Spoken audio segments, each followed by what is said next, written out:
Fala galera, bem-vindos a mais um episódio do Versão Brasileira Podcast. Hoje a gente tem um convidado super especial. Ele deu vida a alguns dos personagens mais icônicos da nossa infância, como Aladdin e Luke Skywalker, além de muitos outros. Estou falando de ninguém menos que Marcos Jardim. Marcos, seja muito bem-vindo ao Versão Brasileira Podcast. Oi, pessoal. Estamos aí. Marcos, você tem uma trajetória incrível na dublagem e como ator, mas eu queria saber como começou isso tudo. O que te fez entrar nesse mundo das artes e da dublagem? Foi algo que sempre sonhou? Eu, desde pequeno, eu fazia sapateado no banheiro, aquelas coisas assim quando criança, né? Mas era muito tímido, então eu não entendia bem o que eu podia fazer com aquilo de cantar, dançar, fazer personagem. E só com 14 anos que fui para o teatro, na minha própria escola. De repente começou uma aula de teatro na minha escola normal, no meu escola comum, né, municipal, pá. E aí eu comecei a fazer teatro ali, aí descobri que eu queria fazer aquilo, mas eu já era músico também, já fazia música. Então, eu comecei lá no teatro da escola e continuei fazendo música com uma banda de rock, isso aqui. E depois, quando eu estava com 18 anos, eu estava ensaiando com a minha banda do lado de um lugar que tinha um curso de teatro também, no Que Sesc. legal, Marcos. E aí eu ficava paquerando aquele curso de teatro quando eu estava ensaiando com a minha banda. Eu falei, pô, vou dar um pulo lá. Aí acabei que eu larguei a banda e fiquei no teatro. Aí nunca mais voltei, saí do teatro. Aí comecei o teatro com 18 anos. E aí a dublagem é uma coisa que, para mim, é mais uma atividade de ator.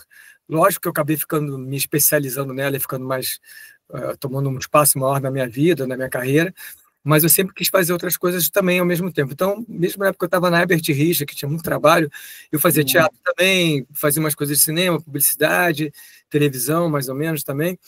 E então eu sempre tentei conciliar. Só que teve épocas que eu realmente fiquei totalmente envolvido na dublagem. Depois eu fiquei meio quase fora da dublagem, que eu fui para televisão trabalhar com direção. Que da hora.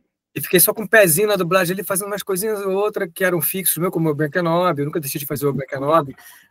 Se surgisse um Aladdin ali de algum spin-off, alguma coisa que às vezes aparecia no outro desenho, olha lá, fazia o Aladdin. Aqueles mais marcados, Mark Wahlberg, Matt Damon, tudo que era mais marcadinho assim, eu tentava sempre conciliar com a televisão, mas eu fiquei uns 15 anos trabalhando na televisão e a dublagem assim meio em segundo plano. Isso já tem um tempo. Aí depois eu voltei para a dublagem, agora uma coisa que eu sempre pensei foi dirigir dublagem, agora eu estou dirigindo dublagem também. E Da hora. então eu estou mais, nesse momento eu estou doido para fazer televisão também, fazer publicidade, fazer série como ator, né? Mas estou bem envolvido com a dublagem de novo. Então a dublagem já foi altos e baixos na minha vida em termos de envolvimento, mas nunca deixei de ser dublador, né? E me conta, cara, como foi dublar o Príncipe Derek em A Princesa Encantada? Já Ah, começou logo com um personagem importante, hein? não, na verdade, eu realmente eu comecei rápido, eu tive uma coisa rápida na dublagem em relação ao pessoal que estava lá. Quando eu entrei para Herbert Richards, né, novato, totalmente verde ali de dublagem, tinha um pessoal que estava lá há anos e só fazia coisa pequena. Eu, em muito pouco tempo, em alguns meses, eu comecei a fazer umas coisas grandes, assim. E antes de fazer o Derek, eu fiz um principal de um filme lá, nem foi nem na Herbert Richards, foi na Cinevídeo. Aí fiz outro negócio também meio importantezinho, assim, quando chegou no Derek. Não foi assim nos primeiros trabalhos de protagonista, não. Mas foi bem no início da minha dublagem, mas eu estava seguro já. Depois de uns meses, depois de um ano de dublagem, eu estava bem seguro e Legal. sabia que eu era capaz de fazer legal. E o Derek foi um trabalho bem bonito, bem interessante. Eu não sabia que ia ter tanta repercussão, né? Quando eu fiz ele fazer várias coisas ao mesmo tempo, eu falei, mais um trabalho. Mas depois eu vi que ele realmente ficou meio marcado, assim, muitas pessoas falam disso. Né? Até hoje, já tem, né, tempão. Marcos, eu queria perguntar para você como que foi ter visto pela primeira vez, quando você conheceu aquelas pessoas que davam voz a personagens na infância. A gente tinha essa coisa. Eu entrei para a Herbert Richards, né? Que na época a Sim, Herbert era o grande, né? Você teve a Globo da dublagem, né? Tava tudo ali concentrado. Tinha os outros estúdios, como Cinevídeo, Delarte. mas a maior era A Herbert. Herbert era aquela coisa, né? O celeiro ali. Sim. E todo mundo que trabalhava na Herbert trabalhava nos outros, né? Mas nem todos que trabalhavam nos outros trabalhavam na Herbert. Então a Herbert era o grande barato. E aí, realmente, no início, no pátio, Na época estava muito sucesso A Gata e o Rato, um seriado, que era o Bruce Willis, uma outra atriz, não lembro agora o nome, que era a Sumara Luiz e o Newton da Mata que dublava. Então, a primeira coisa que de cara, cheguei ali, eu vi o Newton da Mata, falei, caramba, é o cara que dubla o Bruce Willis. Caramba, é a que dubla a Gata. Aí depois o Monjardim, que fazia o Pernalonga, olha a voz do Pernalonga. Nossa. Então era muito legal, o Márcio Seixas, né? Enfim, o pessoal estava lá quando eu entrei, né? Que já era conhecido. Aí tinha aquele deslumbre no início, mas depois, né, a gente virou colega de trabalho de bancada, Virou amigo. Ficou amigo, né? Perdeu esse glamour, essa coisa assim, mas a amizade, pelo contrário, ficou muito mais forte. A gente fez muita amizade, o clima era muito bom na época. Sabe? Lógico que nem tudo é perfeito, porque tá picunhazinha outra com um outro, mas muito pouco. Na maioria das vezes era muita amizade, assim, muito divertido, o pessoal gostava de manter o bom humor, sabe? Trabalhava o dia inteiro, ficava de manhã até de noite lá dublando. Então a gente tinha uma parceria legal, sabe? Fazer aquilo ali ficar agradável, além do prazer de trabalhar, né? E tinha muitas histórias que com certeza você ouvia. Ah, sim, muitas histórias. O pessoal mais antigo sempre na bancada ali, porque no início a gente dublava junto, né? Já tem mais de 20 e poucos anos que a gente dubla separado, questão digital, questão da qualidade técnica. Quando veio o computador, aí foi uma exigência mundial, né? Que a dublagem fosse cada um ter uma sua trilha sozinho, gravar sozinho no estúdio, sei que podia ser 10 pessoas ao mesmo tempo, mas é um de cada vez, né? E aí acabou aquilo. Antes não, o filme Platoon tinha 20 pessoas numa sequência ali, tinha 20 pessoas dentro do estúdio. Na hora ali, entendeu? Então essa coisa de estar dentro do estúdio junto e gravando junto, criava muito laço entre a gente, que enquanto estava trocando lá para outro filme, não sei o quê, a gente ficava conversando e contava história no estúdio. E outra coisa é que a gente ia para o pátio da Herbert, que era um grande pátio, famoso pátio da Herbert Rich.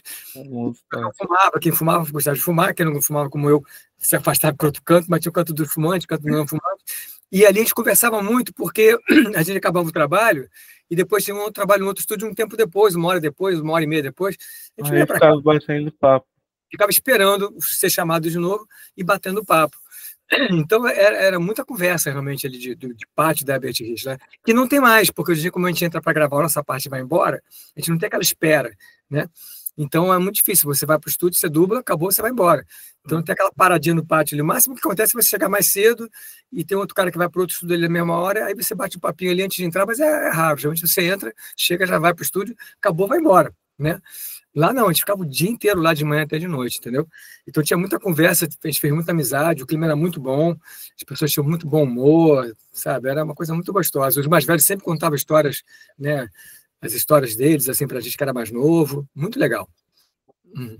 Agora a gente não pode deixar de falar do Aladdin, né? Esse é um dos papéis mais marcantes que você fez. E com certeza marcou muita gente. Como foi dar a voz a esse personagem? Você esperava que ele ia fazer tanto sucesso? O Aladdin foi realmente uma coisa muito marcante na minha carreira de dublagem. E, bom, tudo que a gente faz assim mais importante, ainda mais naquele início ali, é teste, tá? Então a gente fazia um teste. Então eu fiz teste com outras pessoas, eu não lembro quem foi que testou comigo, e eu peguei o Aladdin por teste, né? Eu fui aprovado pelo meu teste. Aí fui fazer o Aladdin. E aí, quando a gente começou a fazer, pelo que eu soube do Aladdin antes de começar a dublar, eu já sabia que ia ser uma coisa muito importante da Disney. A Disney estava apostando tudo no Aladdin, porque ele veio com um diferencial nos desenhos que a Disney vinha vindo, de ser uma coisa mais moderna, aquela Pedras do Gênio, que a gente falava coisas, misturava coisas atemporais, que estava lá em Ágraba, naquela coisa lá da Arábia, e de repente o Gênio falava de automóvel, coisas modernas, celular. Então, quer dizer, essa brincadeira que eles fizeram no Aladdin foi o que deu rumo depois para vários filmes da Disney, desenhos da Disney depois, de ter uma coisa muito mais solta, muito mais descolada, muito mais brincalhona. Começou com o Aladdin, com aquele gênio maluco lá, etc e tal, e sem perder o romance do Aladdin, da Jasmine também, que era uma história... começou essa era com Aladdin. Sim, realmente. E a Disney estava apostando muito nisso, de Aladdin ser um grande sucesso, porque até então os outros filmes não estavam assim tanto sucesso quanto eles gostariam. Então eles apostaram muito no Aladdin, pela modernidade dele, pelas músicas, né? Foi onde começou a abrir também essa coisa dos filmes musicais da Disney, desenhos musicais da Disney. Então, quando a gente começou a fazer, a gente sabia que era muito importante. Aí, quando a gente acabou de dublar, e quando eu fui fazendo, né, que a gente não conhecia o filme inédito, eu fui vendo, pô, que filme legal, que desenho legal, que coisa legal desse desenho. Ele é muito garoto, muito adolescente mesmo de verdade, não tem assim uma coisa caricata, uma coisa assim. Ele é muito real, né? Aquele adolescente real, sonhador. Então, eu embarquei legal naquilo. Todo mundo que dublou embarcou muito legal, assim, a Silvana Jasmine, o Jorge Ramos, um monstro da dublagem, um cara incrível, um ator maravilhoso, né? Faleceu já, no Jafar. Márcio Simões. Marcimões no gênero. No gênero. O Marcimões é um gênio, ele é fantástico, ele é um dublador incrível, super versátil, ele é muito bom. Então, todo mundo que participou ali estava realmente bem empolgado, fazendo com muita vontade mesmo, com muito prazer, e com uma consciência que aquilo ali era uma coisa muito importante, não era só mais um trabalho de dublagem. E quando foi estrear, a gente foi chamado pela Disney para ir para São Paulo, no lançamento no cinema, deu passagem de avião, deu hotel, deu tudo, porque era uma coisa muito importante para eles. Eles nunca fazem isso, né, com os dubladores. Nesse caso, eles quiseram. E o cara da Disney, que estava no Brasil acompanhando para a estreia e tudo, falou: olha, a dublagem de Aladdin no Brasil é a melhor dublagem. Eu estou acompanhando pelo mundo todo, eu estou viajando no mundo, vendo os lançamentos do Aladdin pelo mundo. E posso falar para vocês que a dublagem do Aladdin em português no Brasil é a melhor dublagem do mundo. Ele falou para a gente. Que maneiro. Isso lá no cinema, no dia da estreia, entendeu?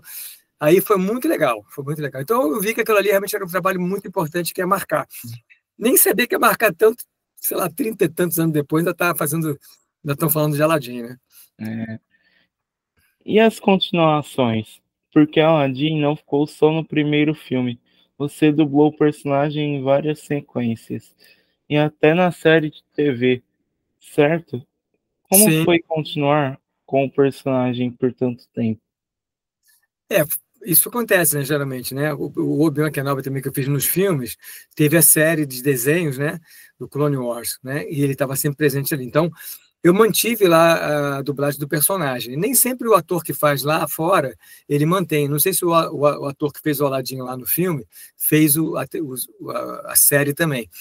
Mas a gente fez, por exemplo, o Obi-Wan do Clone Wars, outros desenhos que eu fiz de Obi-Wan Kenobi, não era o Ivan McGregor, entendeu? O Ivan McGregor não dublou isso. Mas aqui a gente manteve isso, né? Eu achei legal, que bom que manteve, né? Então manteve o que eu dublei no filme, em todos os desenhos, todas as séries, e até a última série agora do Obi-Wan, graças a Deus, mas era o Ivan McGregor mesmo, né? Então não tinha muito por que me trocar ali, né? Já estava fazendo um tempão. Então, eu mantive realmente o Obi-Wan Kenobi, é um personagem mais longo, o Aladdin, né? Dos mais longos que eu já fiz, porque volta e meia eles aparecem, eu continuo dublando eles, e já dublei há mais de 30 anos eles, né? O último Aladdin foi comemorando 50 anos da Disney, isso é uma coisa da Disney lá que estava comemorando, e Aí você fez. Eu dublei a voz dele, foi 3 falinhas que ele fez ali, junto com vários personagens da Disney, né? Mas era uma coisa que ele juntava assim para fazer uma selfie no celular. E eu vinha correndo assim com a Bu, não sei o que lá. Então eu dublei pela última vez, a última vez que eu dublei ele foi agora, um ano e pouco atrás, sei lá, acho que foi na pandemia mesmo, que eu dublei o Aladdin de novo, depois de tantos anos. E graças a Deus, sempre que apareceu um Aladdin aqui para dublar, eu acho que vão sempre me chamar como o Obi-Wan Kenobi, né? Nem todos os atores eu tenho esse privilégio de ser sempre o mesmo, né? Enfim, mas pelo menos eles sim. Além do Aladdin, você também fez vozes icônicas, como Luke Skywalker e Obi-Wan Kenobi em Star Wars. Como foi dublar esses 2 personagens lendários? Algum deles te marcou mais? Bom, eu gostei muito de dublar Luke Skywalker, porque eu me identificava muito com ele ali na época, assim, eu era mais velho que ele, mas assim, eu não sei, a mesma idade do Mark Hamill, não sei. Bom, o Luke Skywalker também foi teste, né? Fiz teste com mais 2 dubladores, foi aprovado, graças a Deus. Aí fui lá gravar, e eu já gostava de Star Wars, né? Acho que já tinha visto no cinema sem dublar, enfim. E eu gostava muito. Então, achei o máximo fazer o Luke Skywalker e eu me senti muito confortável nele. Aquela juventude, aquele heroísmo dele, aquela inocência dele, para mim era muito, muito tranquilo fazer. Eu embarquei muito fácil nele. E aí, o que aconteceu? Depois de um tempo, eu fiz teste para o Obi-Wan Kenobi, porque eram filmes separados, não tinha tudo junto, né? Lançava um filme. Star Wars eram sequências, era trilogia. Pois é, e era assim, no cinema, né? Não tinha essa coisa de botar tudo junto, né, no streaming, né? Não tinha streaming, não tinha essas coisas. Então, era um filme de cada vez. Quando foram lançar o episódio 1, 2, 3, que vem o Obi-Wan Kenobi jovem, né? Que o mais velho foi o Isaac Bardabi que fez, o Obi-Wan Kenobi velho, né? Quando eu fiz Luke Skywalker, o Isaac Bardabi fazia o Obi-Wan Kenobi, que era o mais velho, né? E aí, quando fizeram 1, 2, 3, que vem o Obi-Wan Kenobi todo novinho, o cara uma grego bem novinho também, ele estava com 20 e poucos anos, sei lá. Foi você que fez. Pois é, mas eu fiz teste de novo. Passei no teste. Aí gravei o Obi-Wan Kenobi ali naqueles 3 filmes. Quando a Disney comprou e começou a botar os pacotes juntos, de DVD, de lançamento de streaming, começou a botar os 6 juntos, aí falou, caramba, não pode ser o mesmo dublador? Tá num filme, pular para o outro filme, no outro personagem, vai ficar estranho, é o mesmo dublador. Por mais que a voz seja faça um timbre um pouco diferente, mas é o mesmo dublador. Então, eles resolveram redublar, inclusive redublar tudo, porque a gente tinha dublado em sistema analógico, o sistema de fita de gravação magnética, então a qualidade não era tão boa. Então eles falaram, vamos redublar todos os 6 longa-metragens e vamos aproveitar, vamos trocar o Marcos Jardim no Luke Skywalker, deixar ele no Obi-Wan Kenobi e vamos trocar ele ali para ele não ficar igual, o mesmo dublador. Não ficar a mesma voz, porque pode confundir pensando, ué, é um irmão gêmeo do Luke Skywalker? Não, e 2 personagens protagonistas, né, cara? Aí... Personagem pequeno, tudo bem, mas é 2 personagens importantes. Então, eles falaram, não, vamos te manter no Obi-Wan Kenobi, mas vamos botar um outro dublador no Luke Skywalker por causa do pacote, quando vem tudo junto. O pessoal não pula do episódio 3 pro 4 e vem, ué, agora ele é o Luke Skywalker. Aquela voz, né? Confunde. Por mais que tem uma diferença, né? O Luke Skywalker é mais doce, o Obi-Wan ele é mais assim, mais sóbrio, enfim. Mas eu sou o mesmo dublador. Então foi isso que aconteceu. E eu acabei ficando com o Obi-Wan. Mas eu gostei muito de dublar o Luke. Eu acho que na época que eu dublei o Luke, eu estava muito na vibe dele, sabe? De pureza, de inocência, de heroísmo, né? E o Obi-Wan, para mim, foi um pouco mais difícil, porque tinha aquele tom mais britânico. O Ivan McGregor é inglês, né? É um cara, aquela coisa mais assim, fala mais assim. Para mim era um pouco mais difícil. O Luke era mais tranquilinho para mim. Mas a gente faz qualquer trabalho, né? Tem que se adaptar ao trabalho. Olha, eu sou muito fã de Star Wars, então eu tenho que perguntar, você é mais Luke ou Obi-Wan? Qual dos dois é o seu favorito? Ó, como eu falei antes, né, vou só repetir, eu acho que eu me senti melhor fazendo Luke naquela época. Eu não sei hoje em dia se eu tô com mais idade, não sei o quê. Eu acho que eu tô na vibe do Ivan McGregor, que também envelheceu nesse tempo, né? Então acho que eu tô mais pro Ivan McGregor em termos de momento de vida. Mas eu acho que eu fiquei mais pleno no Luke Skywalker do que no Obi-Wan. Do que o Obi-Wan no início. Não que eu gostei de fazer muito Obi-Wan, e gosto, né? Mas acho que o Luke Skywalker, para mim, ficou muito na mosca ali. Tanto que botaram lá as 3 dublagens, né? A que ficou atual, uma outra que tinha no Mário Jorge, não sei se foi para outro negócio lá, e a minha. Tinha as 3 vozes, a mesma sequência com 3 dubladores diferentes ali, uma atrás da outra. Cara, eu sou muito autocrítico, então eu fui ver as 3 e eu falei, cara, sinceramente, eu gostei mais da minha, entendeu? E o pessoal que assistiu ali também, que estava ali nos comentários no Facebook, foi no Facebook, eu sei, aí tinha uns comentários, aí falava, eu gostei mais da Marco, então até nos comentários também o pessoal preferiu mais a minha voz do Luke Skywalker, entendeu? E eu acho que estava muito na mosca ali, sabe? Estava muito juntinho ali com a emoção dele, com a intenção dele. Ficou muito perfeitinho, sabe? O Obi-Wan eu tive que compor um pouquinho mais, sair um pouquinho do meu jeito para entrar mais no jeito dele. Só isso. Entendi. Marcos, eu tinha uma dúvida que eu queria perguntar para você. Como foi dublar um dos animes que mais fez sucesso no Brasil e faz até hoje, Yu Yu Hakusho, por causa da dublagem maravilhosa. Pois é, na verdade, quando eu fiz o Yu Yu Hakusho, eu estava fazendo muita coisa ao mesmo tempo, era a época da Ebert. Tem uma época que eu trabalhei muito assim na dublagem, tipo, acordava 8 horas da manhã para o estúdio e voltava de noite. Passava o dia inteiro dublando, às vezes ia de um estúdio para o outro. E foi uma que eu dublei muito. Foi bom que eu ganhei mais dinheiro também. Quanto mais dublei, mais te ganha. Mas aí misturou um pouquinho na minha cabeça. Eu fazia uma novela mexicana, também um protagonista, fazia Power Rangers, também fui o verde, vermelho, fazia Bycross, fazia umas coisas assim que eram muito grandes também, ao mesmo tempo. Então, quando vinha essas coisas assim, eu me misturava um pouco na cabeça. Então, não marcou muito para mim, porque eu fazia muita coisa ao mesmo tempo que eu fiz o Yu Hakusho, entendeu? Entendi. Mas eu entendi quando o pessoal bem depois que eu tinha dublado, vinha falar, nossa, você fez o Carazo. O pessoal falava com uma admiração, eu falei, pô, que bom que o pessoal gostou, que marcou, entendeu? Para mim, não tinha essa clareza que aquilo era tão marcante para os fãs de anime, né? Você também deu voz ao Wakko em Animaniacs e ao Johnny Cage em Mortal Kombat. Como foi trabalhar com personagens tão diferentes entre si? deve ter sido uma experiência única, né? Pois é, como eu te disse na resposta anterior, uma época eu trabalhava muito ao mesmo tempo. Então, eu podia fazer uma novela mexicana, podia fazer um Aí você não japonês. ficava tão apegado. Sim, não tinha nem como, não dava nem tempo. E eram coisas muito diferentes, né?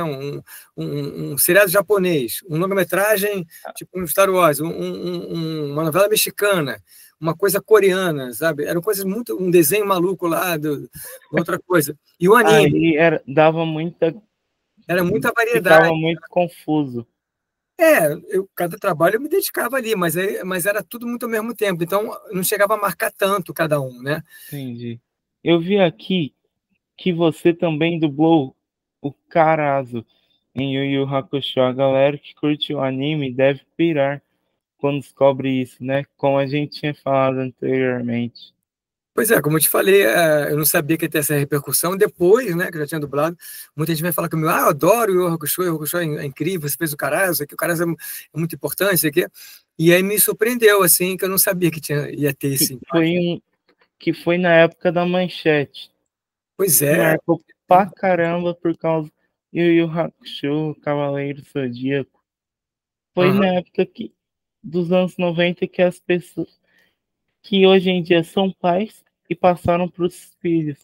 aham. Como o Aladdin, né? O Aladdin passou de pai para filho. É. Bom, agora mudando um pouquinho de assunto. O que você tem feito atualmente?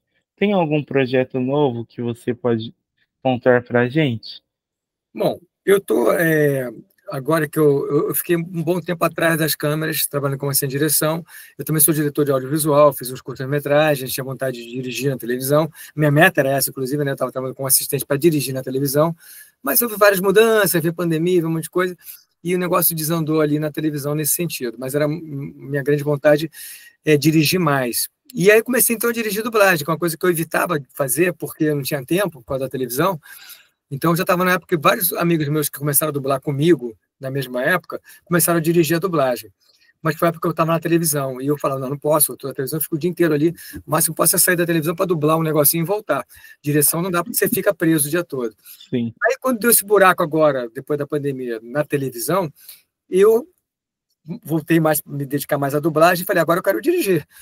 E aí não foi também fácil assim, não, porque muita gente já estava dirigindo, já tinha muita pessoa ocupando ali o posto da direção na dublagem, mas eu sempre fui diretor de audiovisual, de teatro, de atores, então eu sempre tinha essa coisa da direção muito forte para mim. Entendi. E a dublagem era mais uma, a direção de dublagem. Então agora, nesse momento, eu estou mais dedicado a dublar e a dirigir dublagem, mas também de olho lá para trabalhar como ator, porque eu fiquei muito tempo atrás das câmeras e me deu uma vontade enorme de voltar para frente das câmeras, né? Eu fiz muitos comerciais quando era mais novo, e comerciais legais, sabe? Comerciais que marcaram até um Leão de Bronze em Cannes, com um filme da Kibon, que eu era o protagonista, entendeu? Um desenho. Não, um filme da Kibon de propaganda, né? Era Fruta no Palito, assim, que é uma propaganda grande da Kibon. E eu fiz muito comercial, tá doido pra fazer mais comercial agora de novo com outra. Eu fiz comercial como jovenzinho, né? Agora eu quero fazer comercial como um cara mais velho, né? Gerente de banco, vendedor de. Enfim, ou então meio pongo maluco, sei lá, uma coisa mais para mim adequada à minha idade agora. Então, minha grande vontade agora é trabalhar mais como ator e dirigir dublagem, né? Entendi. Obrigado, Marcos. E olhando para frente, tem algum personagem que você ainda sonha em dublar ou algum tipo de projeto que você gostaria de fazer? Bom, tem uma coisa que me incomodou bastante, que foi, por exemplo, o Ken Reeves, né? Eu dublei ele em Bill e Ted, o primeiro trabalho que apareceu ele, que ele era novinho, adolescente, e eu dublei ele no Bill e Ted, As Aventuras de Bill e Ted. Depois veio o desenho animado, que era uma série, As Aventuras de Bill e Ted, que eu não sei se ele dublou lá nos Estados Unidos, mas eu continuei dublando o personagem dele também. E dublei algumas coisas dele, mas aí veio outros dubladores dublando também. E aí, ele, o Ethan Hawke, o Mark Wahlberg, eu estou meio a meio. O Brad Pitt, por exemplo. Quando o Marco Antônio Costa não dubla o Brad Pitt, eu dublei, né, quer dizer, 3 vezes que ele não dublou, eu dublei o Brad Pitt, eu adorei dublar o Brad Pitt. Eu gostaria de dublar ele mais vezes, por exemplo. Mas eu sei que se o Marco Antônio estiver livre, ele vai dublar porque ele é a voz oficial do Brad Pitt, etc e tal. Mas agora há pouco tempo teve um filme dele com o George Clooney, que o Marco Antônio ia fazer o Clooney, e eu pedi, eu quero fazer o Brad Pitt de novo, junto com o Marco Antônio, como a gente fez naqueles 11 Homens Segredos lá. Eu queria fazer, mas ninguém falou. Não, Botaram outro dublador. Que até eu gosto, amigo meu, tudo bem, dublou bem pra caramba, mas eu queria ter feito. Então, eu gostaria de dublar mais o Brad Pitt, dublar mais, com mais frequência o Marco Wahlberg, porque também eu divido com o Marco Antônio. O Ethan Hawke, que eu adoro dublar o Ethan Hawke. E o Ken Reeves, né? Que eu quase. Ken Reeves. Porque ficou meio. Um outro dublador ficou lá meio. Fez mais filmes, né? Dublou mais filmes, acabou fazendo mais vezes. Esses atores que eu já faço, eu queria dublar eles mais vezes, entendeu? Mas não depende de mim, depende do cliente, depende da firma, depende do estúdio, então. Nem sempre depende de mim. Mas eu gostaria que chamasse pelo menos para teste, né? Às vezes Tem algum desenho que você gostaria de dublar? Cara, eu tô muito por fora do que está sendo lançado agora para saber, entendeu? Tem um outro ator que eu gosto muito também, que eu dublei, Michael C. Hall, que ele fez o Dexter, né? Mas eu acho que foi dublado em São Paulo. O Dexter. Entendi. Não, Dexter. não o desenho, não. É o Dexter da série. A série, o assassino lá, psicopata, não sei o quê. Sim. Então, eu dublei ele no Six Feet Under, né? Que é a Sete Palmos, e eu queria dublar ele mais vezes também. E raramente dublei ele também. Eu gostaria de dublar ele mais vezes, porque eu gostei muito de dublar ele no A Sete Palmos, né? Que uma série. E é isso, mas atualmente eu não estou muito acompanhando assim. Eu acompanhei esse agora, que o Brad Pitt fez com o George Clooney. Eu falei, pô, quero fazer. Eu falei, pô, quem vai dirigir? Qual estúdio? Eu fiquei postando lá, botei minhas dublagens lá do Brad Pitt anteriores, que estavam bem legais, assim. Eu sou bastante autocrítico. Então, quando eu botei a dublagem, eu falei, essa tá boa, me garanto. Que nem a do Aladdin, eu tenho maior segurança que a do trabalho do Aladdin ficou ótimo. Esse do Brad Pitt ficou ótimo. Tem outros que nem tanto. Tem uns ali que eu acho que não fui tão bem assim, não sou perfeito assim em tudo, mas esse estava muito bom, então eu falei, olha aí, tá legal, cara, ficou bem legal, não rolou. Então, Marcos, eu queria perguntar se você poderia nos contar alguma história de bastidor. Que negócio é lembrar, cara, são tantas histórias. Como eu te falei, na época da Ebert, né? Nas bancadas. Uma coisa que eu gosto de contar. Essa eu gosto de contar. Então, eu dublei Sociedade dos Poetas Mortos, que é um filmão maravilhoso, né? Com Robin Williams, com o Ethan Hawke. O Ethan Hawke era novinho. Esse filme é maravilhoso. Pois é. Então, o Ethan Hawke não era conhecido. E eu dublei ele. Eu fui um dos primeiros a dublar o Ethan Hawke, como o Mark Wahlberg também. Eu dublei ele, um filme bem novinho, um dos primeiros filmes dele eu dublei também o Mark Wahlberg. E o Ethan Hawke, e o Ken Reeves, né? O Ken Reeves, o Ethan Hawke e o Mark Wahlberg, eu acho que foi o primeiro a dublar eles no Brasil, né? Nos primeiros filmes que eles eram bem novinhos ainda. E aí, me apaixonei pelo trabalho do Ethan Hawke, pelo filme, que é incrível. E quem dublou o Robert Sean Leonard, que era um dos principais, foi o Selton Mello, né? Porque ele estava com uns 15 anos. Nossa, o Selton. Pô, o Selton é um monstro, né? Mas na época ele era só um dublador, um ator, né? Que tinha feito televisão também. A gente não sabia até onde ele... Eu sabia que ele ia chegar longe. Hoje ele está lá no Oscar, estava lá em Veneza, lá. Enfim, ele é incrível, né? Diretor. Compadecida, Chicó. Ele é incrível. Ele está... Ele é membro da academia agora, do Oscar. Então ele vai nos Oscars lá, participa lá na plateia. O Selton é incrível. Eu sentia quando ele era criança que ele ia ter essa carreira meteórica brilhante, né? Ele é uma lenda. Ele tinha 15 anos, adolescente, pá. E aí a história curiosa é o seguinte, que a gente sempre vê o texto na hora e o vídeo na hora, né? Não tem como. Né? A não ser que seja um filme mais antigo que está sendo redublado, depois teve a chance de ver antes, geralmente você nunca viu o filme, porque o filme nunca foi dublado, né? Então, você vai botar o filme ali pela primeira vez, o texto pela primeira vez, tudo ali inédito, você vai ter que ir acompanhando ali na hora. E o Selton fez uma coisa, ele sabia que esse filme era muito importante, muito marcante, e ele, não sei como até hoje, eu ainda vou perguntar isso para ele um dia, o que ele subornou lá, como é que ele fez, ele conseguiu pegar o script da dublagem, antes da dublagem. Nunca ninguém conseguiu fazer isso. Nunca ninguém fez isso, que eu saiba. E aí ele levou para casa, uns 2 dias antes, leu tudo, estudou o personagem deles, então já chegou no estúdio muito, né, muito mais assim pronto para fazer do que os outros. E contou para mim, Jardim, eu peguei o texto, eu li, sei que me chama de Jardim. E, cara, o filme é muito bom, cara. E nós dois, assim, nossa dupla lá, o nosso personagem, o tempo todo, realmente era na bancada. Eu fico até arrepiado quando eu lembro. O outro, cara, e eu via ele me ouvia, tipo, quase chorava ali. Eu fico até arrepiado. Era muita emoção dublagem ali. E o Celto é um monstro, né? Já era um monstro naquela época. Então, essa dublagem para mim foi muito marcante. E tem essa história curiosa que ele conseguiu pegar o texto antes, não sei como, levou para casa 2 dias antes e estudou para caramba, que é o jeito dele, ele gosta de estudar tudo que ele faz muito, e faz bem pra caramba, né? E foi excelente. Eu acho que a dublagem do Sociedade dos Poetas Mortos é incrível. O Roberto Macedo, que dublou o Robin Williams nesse filme, Roberto Macedo é um monstro. já faleceu, né, também. Mas Era um monstro, dublava bem pra caramba. exatamente, ele tinha essa coisa do ator, né? Ele era um bom ator, ele se envolvia mesmo com o personagem, com a situação, e foi muito... Então, a dublagem de Sociedade dos Poetas Mortos é muito boa. A dublagem é muito boa, todos que estão ali, acho que o Berdan Júnior fez também, uma galera muito boa dos jovens. E essa coisa com o Celto foi inesquecível para mim, cara. Eu trabalho com ele na bancada. Cara, Fez outras coisas da também. hora. A gente fez os Goonies também, a gente fez, né? Junto na bancada. Mas esse trabalho foi muito marcante, que os nossos personagens tinham uma relação muito forte, né? E eu ouvi ele fazendo lá, a hora que... Nossa, é lindo, é lindo, é lindo. E o personagem dele era um menino que queria ser ator. Como ele, como a gente, né? Ele queria ser ator. O pai queria que ele fosse médico, advogado, e falava que ator é coisa de vagabundo, não sei o quê, né? E então o pai dele proibiu ele de seguir com a coisa de ator, e o menino se mata. Deu um spoiler aí, mas tudo bem. E aí o meu cara todo retraído, primeiro ele fica em crise, né? Porque o amigo se suicida, né? E depois ele se rebela, se empodera e sobe na mesa, sabe? Enfim, é lindo o filme é lindo. Marcos, foi sensacional ter você aqui com a gente hoje. Muito obrigado por compartilhar essas histórias incríveis. Tenho certeza que o pessoal amou. Obrigado você, obrigado. Sempre Eu assim, que agradeço. a gente está sempre na correria danada, aquela coisa, né, profissional, doméstica, etc e tal, mas é um prazer também poder contar essas coisas, né, para as pessoas que estão interessadas, que gostam desse universo, da dublagem, dos filmes, da atuação. Sempre é um prazer falar sobre isso. Eu sou professor também, eu dou aula também.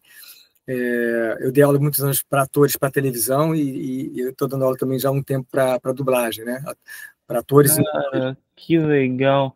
Quem E quiser você, se interessar aí, procura a oficina de atores, workshop de dublagem, quer dizer, curso de dublagem com o Marco Jardim, tá lá, curso de dublagem com o Marco Jardim, oficina de atores, que é a equipe lá que administra isso, entendeu?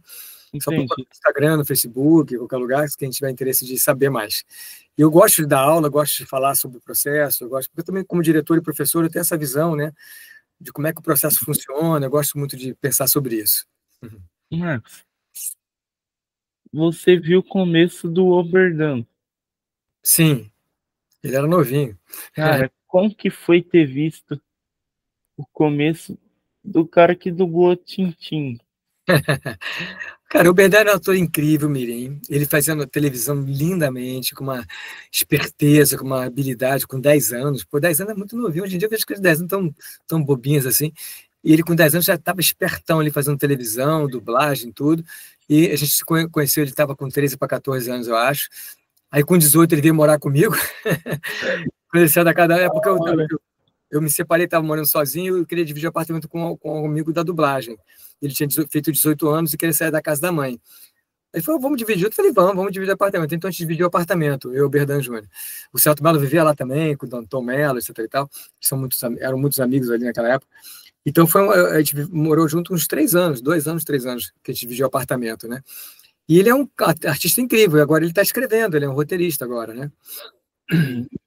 Marcos, se você puder fazer para encerrar, fazendo um favor, um Aladim. Bom, o Aladim, na verdade, sou eu mesmo com uma coisa mais leve, né? Eu não sei como falar uma fala dele, não vou lembrar assim, mas o Aladim tem aquela coisa assim, suave, ingênua e ao mesmo tempo assim, adolescente, determinado. Ele quer ser assim, um cara que não quer ser um cara qualquer ali, que pessoas passam, ignoram. Ele quer ter um lugar ao sol, ele quer ser uma pessoa reconhecida, que reconheça o talento dele. Então, acho que isso está em todo mundo um pouquinho, essa vontade de ser reconhecido, de ser admirado, né? Nem admirado, mas ser pelo menos percebido que tem uma qualidade ali, entendeu? Porque ele era um moleque de rua, né? Um pivete. E ele queria ser mais que um pivete. Então, isso eu acho que é o barato do Aladim, que eu curti, me emocionei ali de fazer ele ali. E é só essa leveza que ele tinha, assim, essa juventude. Pá. Então, pessoal, eu sempre para mim, assim, eu também estou na correria, aquela coisa louca, como todo mundo, mas sempre é um prazer poder falar sobre o trabalho.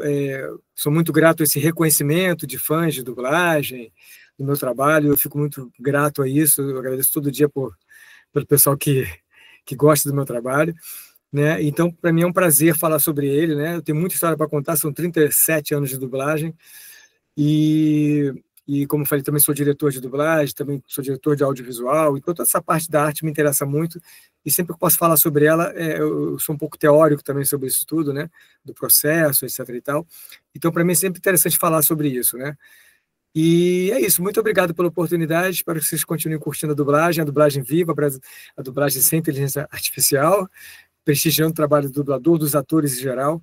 A dublagem é só mais uma atividade do ator que faz teatro, cinema, televisão, faz tudo, né? E a dublagem é uma delas. Okay? Então, muito obrigado. Bom, para a galera que acompanhou até aqui, não esqueçam de seguir o Versão Brasileira Podcast nas suas plataformas favoritas e também de conferir as redes sociais do Marcos Jardim. Procurem por @Marcos Jardim. Isso aí, com o S e Jardim com Y. É isso aí. E fiquem por dentro de tudo o que ele está fazendo. Valeu, pessoal, e até o próximo episódio. Falou! Valeu.